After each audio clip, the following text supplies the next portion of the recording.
Y'all really have to excuse me. This week, I had the unfortunate experience of my face breaking out for the first time since I was a teenager. So I'm not really comfortable right now. I've changed my position maybe 10 times before trying to start this video because I'm very uncomfortable right now. If you can see, my face is just completely breaking out, and I don't know why. Like, I have no idea why. So, anyway, if you can see past my messed up face, it's just all everywhere. I don't know what's happening. But anyway, it's taking me to just say forget it. And I hope y'all don't mind. I've been having, yeah. Anyway, we're going to talk about, Akus mentioned that we've had a few posts about freeland, and I had asked, what would we like to talk about, and on today, I'm like several hours late for my regular talk, but I was having a hard time narrowing it down to a topic. So here we are. We've narrowed it down to talking about this idea of freeland. It's everywhere. It's all over the internet. Everybody's talking about freeland in Ghana, freeland in Ghana, freeland in Ghana. First and foremost, what I will say is I have no information on freeland. I have been getting some communications about the freeland. I'm trying to be very diplomatic and very careful with what I say. Because as I said, I don't have any information on freeland. So understand that what I'm about to say is strictly about how I know Ghana to work as far as land goes. And speaking with other Ghanaians and about this particular thing and why a lot of people are really skeptical. So to give you a little bit of history, there's a I don't want to say organization, but a tribe that was given to us by the name of Fihankra. And when I say us, I mean diaspora Africans who have never lived on the continent. Hey, Akus, please, put in I would love it if you could join me in talking about this subject. I haven't really gotten into it yet.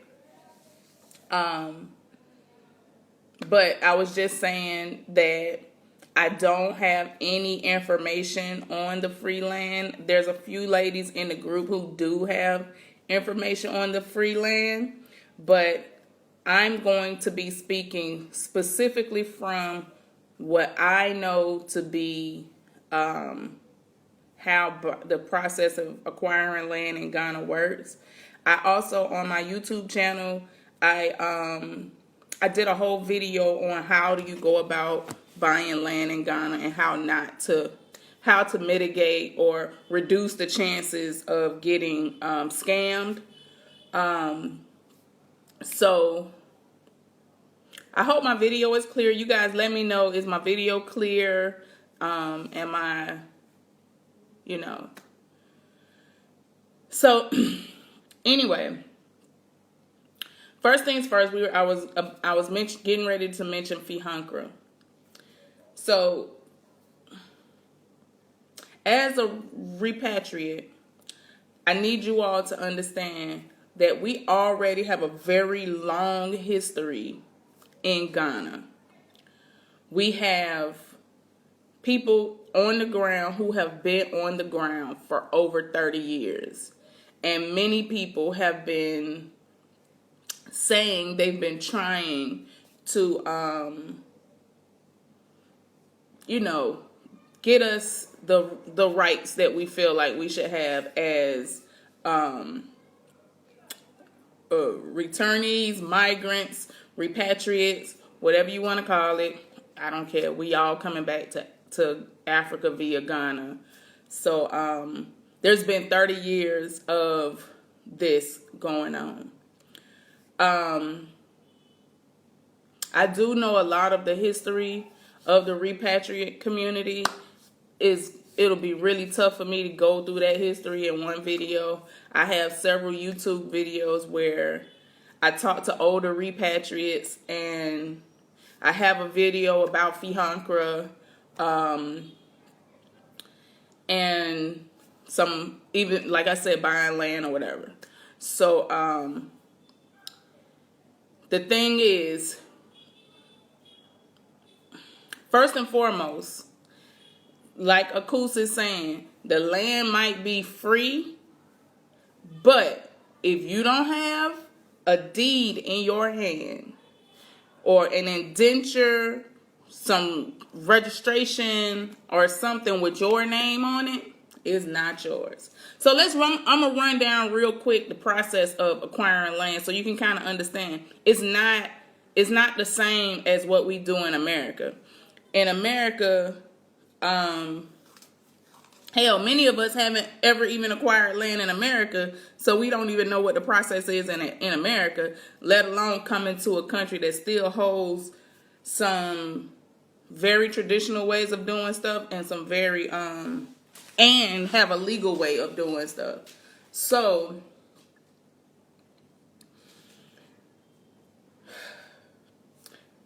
the first thing I would say to you, if you're planning on buying some land, acquiring some free land, whatever it is, you need to have a contact on the ground who knows what is going on.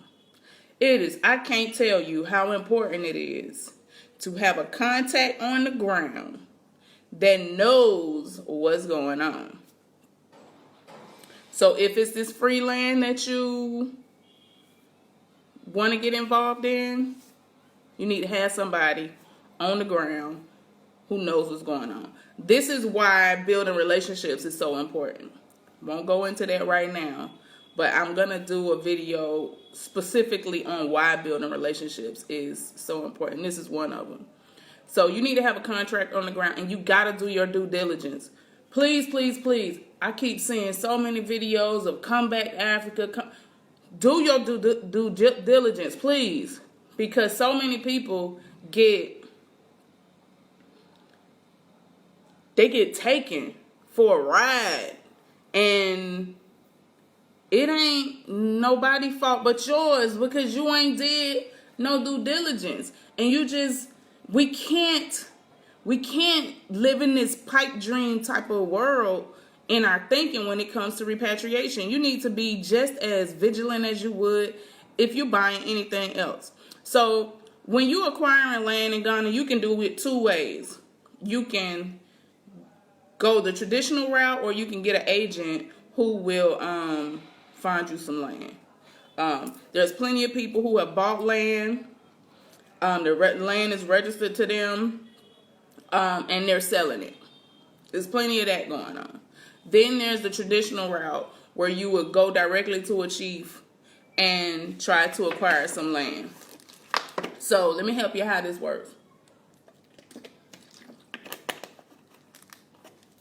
No matter who you gonna get some land from, no matter who you decide you're gonna either get free land from or buy some land from, when you go and get this land, the first thing you need to do is go to the lands commission of that area and find out who the land actually belongs to.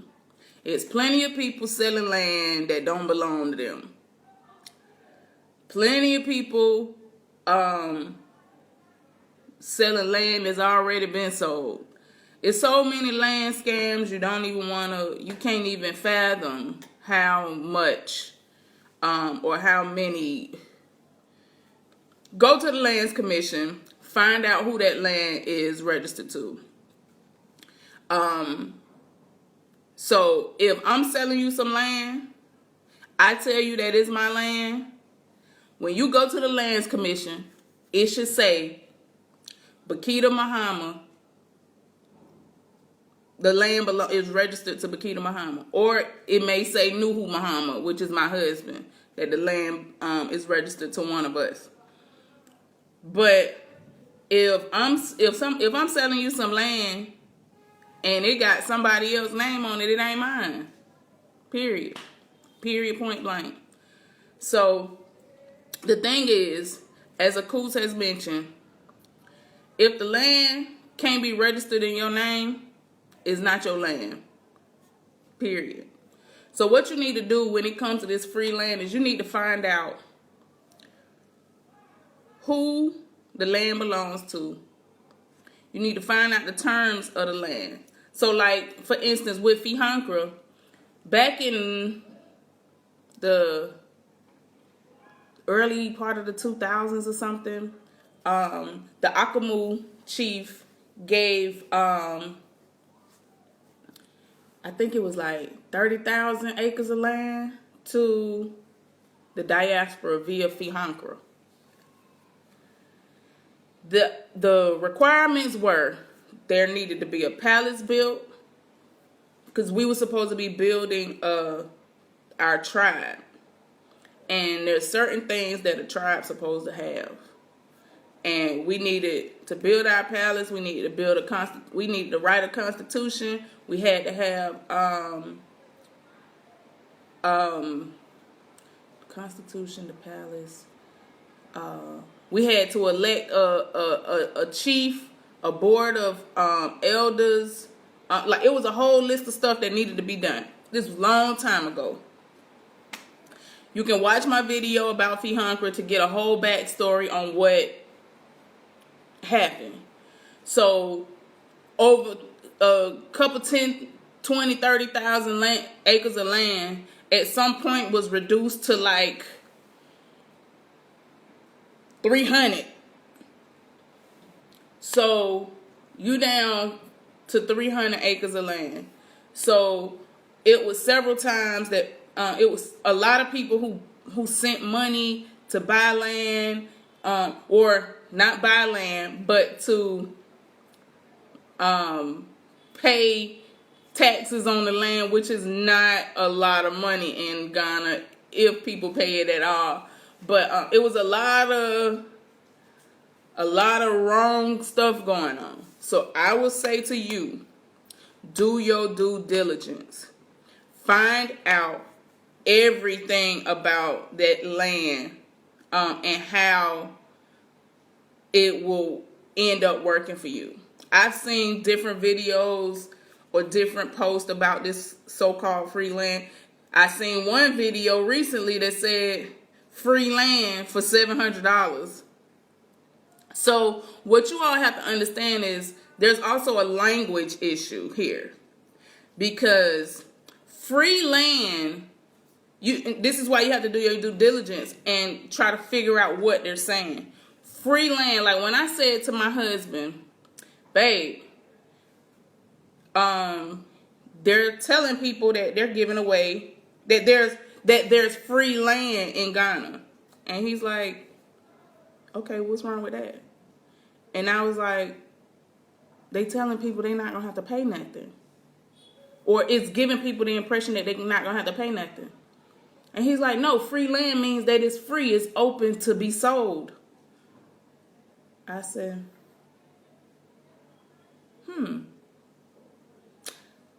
I never thought about it that way. Because language, there's some language differences here. So we have to be very careful in understanding the difference in language and how Ghanaians may say stuff. Like some things that we say in English, they don't understand. Our American English is very different from British English, and when I say they, Ghanaians speak British English. So you have to understand that it is very important for you to do your due diligence. They very well might mean that the land is free, like free of charge. But when I mentioned to my husband, and he said, yeah, it's free.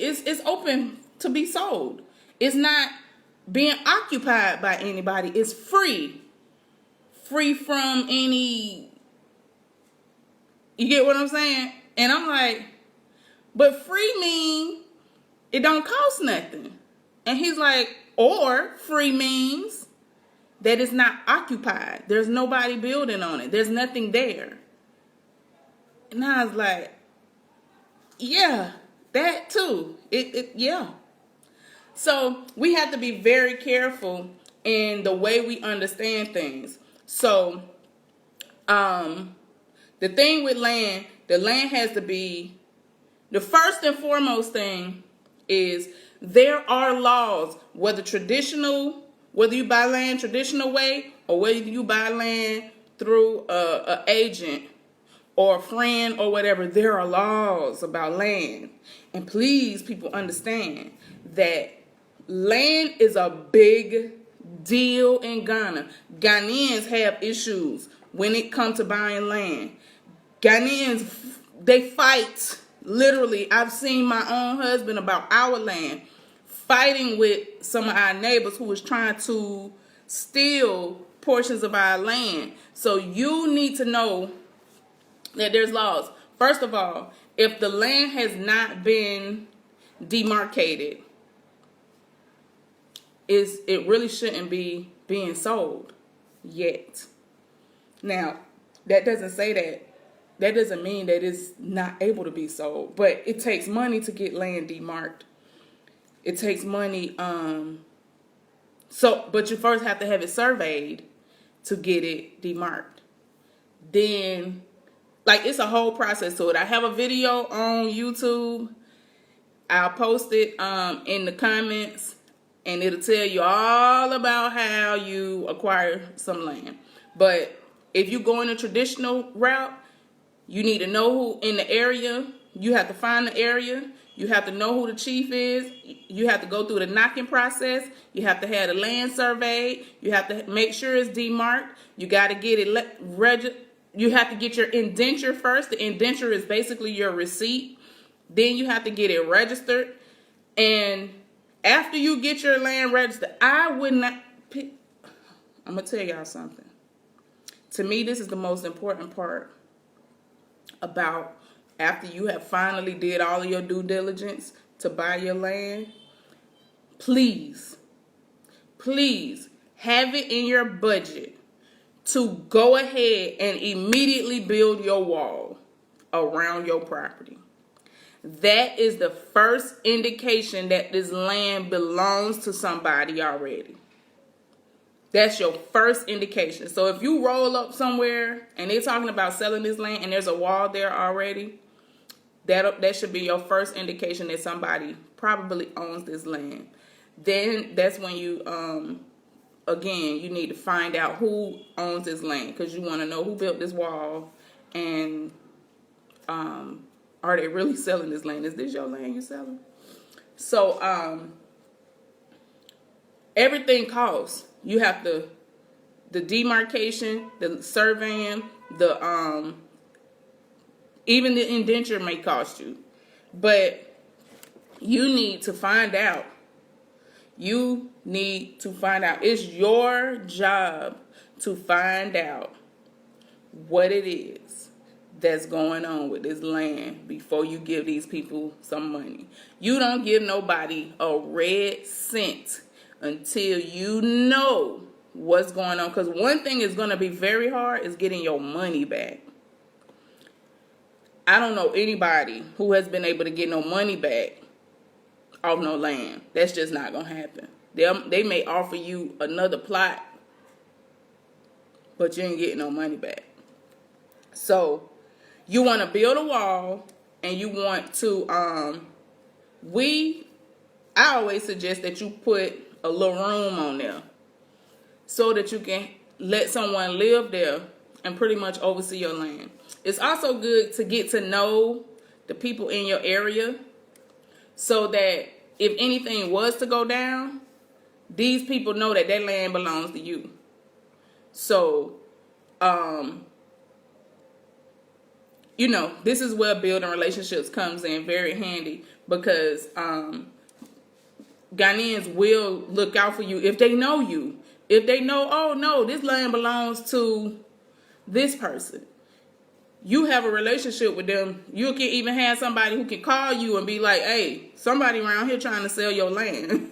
So, or somebody, they could just be checking to make sure that this person is supposed to even be on your land. And I say that because Ghanaians bold. They bold as hell, my nigga. Like, on our property, we had been gone for some months, and somebody randomly told some church folks that they could have church on our land. So my husband rolled up, because he don't ever call, of course, it's our property. He don't ever call nobody and say, oh, I'm on the way. He just showed up, and they was having full-blown church on our property. And he like, what are y'all doing here? They got tents set up, and they got a whole shebang set up on our property. And things like that happen all the time, and before you know it, somebody done, they say a low network connection. I guess it's raining. So is my connection messing up? Y'all let me know if my connection is bad. Please let me know. I don't want to give y'all a really poor video. Oh my God, my skin is itching so bad, y'all. I'm so sorry. I don't know where all of this breaking out came from. I'm waiting to see if y'all getting a good connection from me. Somebody let me know, please. It says that I'm still recording, but it also says I have a low network connection. And I just want to make sure that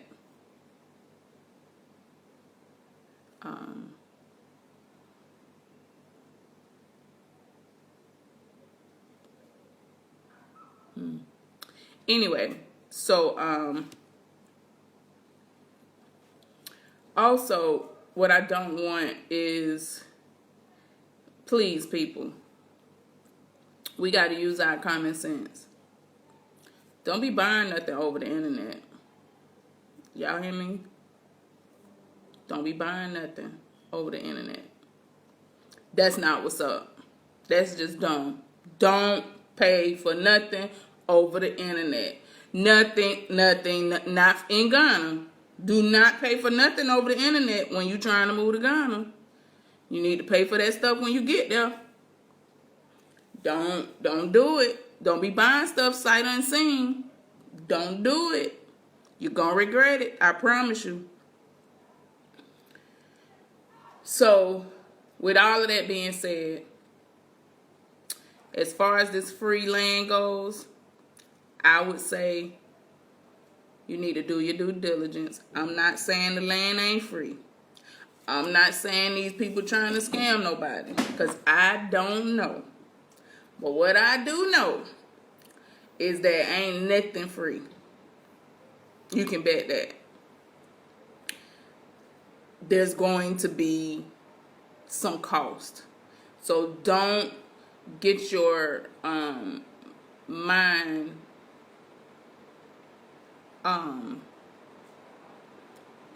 don't let free have you looking crazy. Ain't nothing free. So what you can watch my video on Fihankra. You can watch my video on buying land. I also have a couple of other videos where I talk to some people who have been in Ghana for a while. You can watch those videos. I'll post them in the comments.